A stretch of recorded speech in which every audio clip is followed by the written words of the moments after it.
South Africa has become a jungle. It's a mess. We're talking crime that is out of control, the police who are ineffective, a government that is not taking care of its people, prostitution, drug abuse, alcohol abuse, broken home. It's a mess. It's really a mess. And it's about time that we as South Africans start to talk about what happened to us, because I think that the things that we're going through right now are a result of 400 years of racial oppression. And we have to address the past in order to make a brighter future for our children. I remember in 1990 when political parties were unbanned, political prisoners were released, people from exile came back home. We were happy. In 1994, we had our first democratic elections and the first Black president was elected. And we were so sure that, you know, everything that we have been fighting for, I mean, people died. People went to prison. People were exiled. Families were separated. So we thought that we're going to address the past and have a brighter future whereby we're going to have everything that white people had. Nice houses, jobs, cars, you know, good schools and all that. And even the government promised us free education, free housing, free this, free that. But we haven't seen anything free until now. Right now, we have a problem with electricity. We don't have electricity and it's so expensive. When the Black government took over, we had the cheapest electricity in the world, but not anymore. We have to pay for it and it's very expensive. People are not working, people are losing jobs, and yet the price of electricity is going up every year. We are taking all this crap from a Black government, and South Africans are all quiet. I mean, during apartheid, we were abused, we were traumatized, we lived in fear. Our culture was demonized. Everything about us was demonized. White people treated us anyhow. I mean, we were treated like animals. Actually, they treat their animals better than us. We were treated like subhumans. And all our rights and all our privileges was taken away. The land was stolen. It was taken forcefully from us. People were removed from their ancestral lands. We fought. And finally, we thought that we were free. We got the freedom, the liberation, until a Black government took over. And now we're seeing Africans from, 53 countries of Africa in South Africa, because our borders are porous. Everybody's coming in illegally. They open businesses in our areas, in our cities, in our communities. We go and buy from them. We support their businesses. They live in our backyards. But they call us lazy and stupid. They say we're xenophobic. They don't even employ us in their businesses. And we're still taking the crap from them. They're killing Black South Africans. They're stealing from Black South Africans. They're swearing at us. They're insulting us. And we're still taking the crap. And I was wondering, what is wrong with us? Why is it that everybody can come in, abuse us, use us as they want to? And we're quiet about it. Even if when we're making noise, we just talk about it, but we don't take any action, to address the situation. And this reminded me of Bessie Head, a writer from Botswana who once wrote about the spitting game in South Africa. So we have 4 racial classifications in South Africa. You're either Black, white, Asian, or colored. So the Asians include Arab Muslims, Chinese, and Indians. The coloreds are not black people in South Africa. They are a race on their own. So the coloreds were a race that was created by white people. They had children with black women and Malaysian women as well, because they brought in people from Malaysia to work as slaves in South Africa. So the Xhosa women and the Khoisan women and the Malaysian women had children with white men. Some were raped. And then the white people called their biracial children coloreds. They gave them their names, they gave them their culture and their language, which is Afrikaans. So colored people are not black people. Well, some say, no, we're not colored, we're black, we're African. It's complicated. But they were treated better in apartheid South Africa than black people. So now the classifications were white people at the top, and then the Indians, the colors, and then black people down there at the bottom. So meaning then that the white man is the master. And during apartheid, he was given the right to be as racist as they wanted to, right? Because apartheid was legalized racism. So they spit on the head of the Indians, and the Indians would spit on the head of the coloreds, and the colored would spit on the heads of black people. But black people did not have anybody to spit on. So the Indians were given privileges, like they lived in nice houses in the suburbs, they had nice schools, and they were given better jobs than everybody else.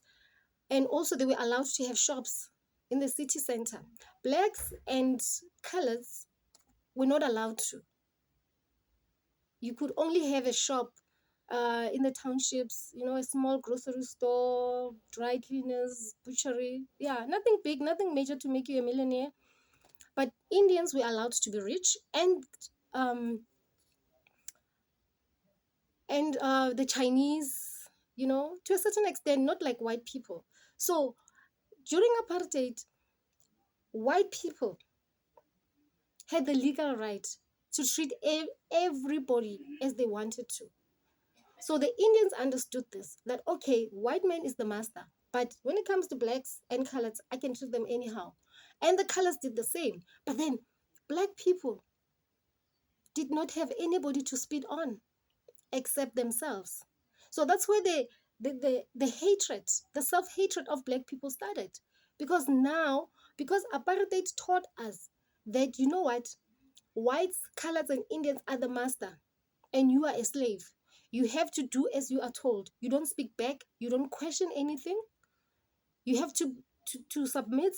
You have to be willing to do whatever they told you to do without asking questions. If they ask you to jump, actually, if they tell you to jump, you don't ask how high. You just jump. But now the anger and the bitterness, right, of black people that they carried around them, they needed an outlet, to vent out, and they didn't have, because the colors, when they were treated badly by Indians and white people, at least they had black people to look down on, and the Indians as well. But what about black people? They didn't have anyone except themselves. So you find that in the home, um the relationship between a husband and a wife changed, because now the man, because he's been treated badly out there, when he comes home, he wants to vent. He also wants to feel good about himself. He wants to feel like master. So now the women and the children become slaves, and the man become the master. When he speaks, he's not supposed to be challenged. You don't have to ask him any questions. And the women did the same thing as well. But then why did they do this? It was because at the workplace, you find a 55-year-old man being called boy by an 18-year-old white child. The woman was called girl by white kids as young as 5 years old. They called her girl. And most of our women worked as domestic workers. They worked in the kitchen, right? They were kitchen girls and they were kitchen boys. And the white people demanded that black people call them boss, Bas in Afrikaans. So whenever you saw a white man, you would call him Bas. So if it was a white woman, they demanded to be called Madam, Mrs. So it was Bas and Mrs. And their children were called Little Boss and Little Mrs., which is Klein Bas and Klein Mrs. Right? So you are a 55-year-old man. You're supposed to call a 5-year-old white boy Klein Bas, Little Boss.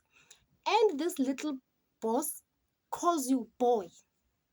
How does that make you feel? How would you feel if it was you being treated like that when you know very well that in your family, in your clan, in your tribe, you are a chief, or you're son of a king, or you, as the father, as the man of the house, you are given the utmost respect. But you are being disrespected out there by white children. You go to the workplace and you are being treated badly by white women or white girls. So in our culture, we know that there's respect for elders and the elders respect the children. But that changed because of the treatment of our parents outside. So when they come in at home, they want to vent, they want to feel good about themselves, because that's what racial oppression taught us, that you must always oppress somebody. There must always be somebody, who will be your subordinate. So you find that now at the home, the mother would come in and say to the kids, it's your responsibility. You must clean the house. You must do the washing. You must look after the kids. You must go and draw water. So household chores now became the responsibility of children. The mother would come and sit and do nothing, and the father was the same. And then the man would demand that the wife submits to him, must become her subject, her subordinate. So the respect that was there was destroyed. And it didn't just end at home, but whenever you saw another black person, you saw somebody that you wanted to dominate. You wanted to feel as master as well. So you want to enslave everybody that you see. So that is why today we have a black government. But instead of them uh, bringing, change, real change, creating wealth for black people, they can't, because when they see black people, they see slaves, they see people that they need to oppress, because they are still, you know the master, and they want to remain the master forever. Every 5 years there's elections in this country, and people will go and vote for these people knowing very well that they don't deliver. They steal from the public purse, they abuse their power, they're not delivering on their promises, but people continue voting for them. It just doesn't make any sense. But then, because of what Bessie Head once wrote about, now we begin to understand that the spitting game is still continuing. But somebody has to put a stop to it. It is, excuse me, up to you and me to put a stop and say it's enough. We are not slaves and nobody is a master. We are all equal. But because we never spoke about what happened to us, the trauma and the pain that we are carrying, we have not dealt with it. We have not addressed it. We don't speak about it. After the elections and the black government came and took power, we thought that we are okay. We don't have to talk about the past. It's in the past. Let's move on. But you can't. You can't move to the future if you haven't addressed the past, because your future lies in the past. It doesn't lie in the today or in the future. No, we have to go back and look at the past mistakes and look at why are we where we are? Why do we do things the way we do? Why do we think the way we think? What happened to us? What did racial oppression do to us emotionally and psychologically? So we're still carrying the psychological scars and the emotional scars of being traumatized, living in fear, being abused and oppressed and suppressed and depressed by white supremacy. So the spitting game is continuing every day. Black people would employ other black people and abuse them at the workplace. If you go to corporate South Africa, it's worse when you find a black manager.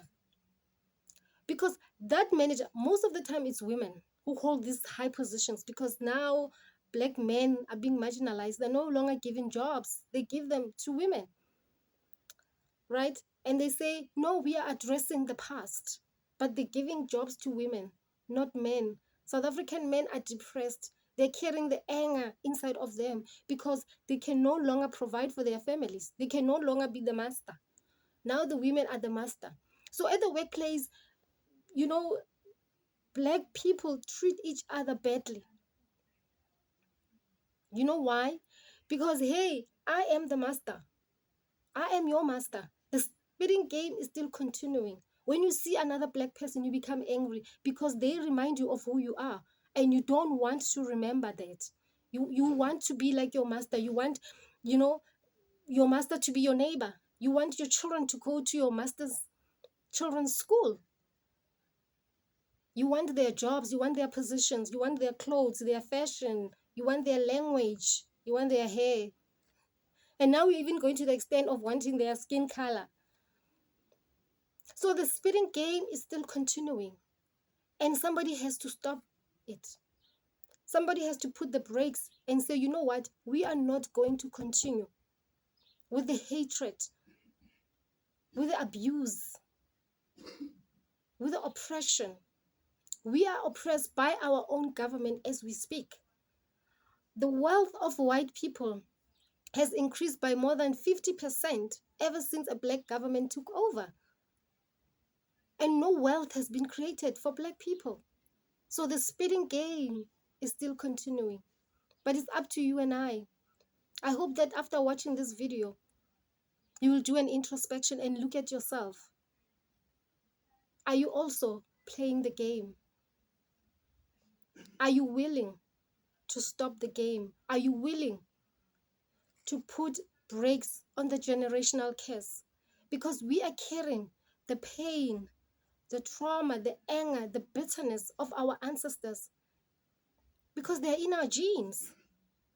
And now we are transferring this to our children and our children's children. So in the next 20, 50, 100 years, the spitting game will still be continuing unless you are willing to do the work to say, I'm not going to be a spitter anymore. I'm going to be a vehicle for change. I'm going to stop the curse. I want to leave a legacy. I want to create wealth for my family and my future generations. Let's stop the spitting game. It's all possible. We have the power within us to change things, to do better. The kind of life that you want for yourself and for this country starts with you as an individual. And it's so possible.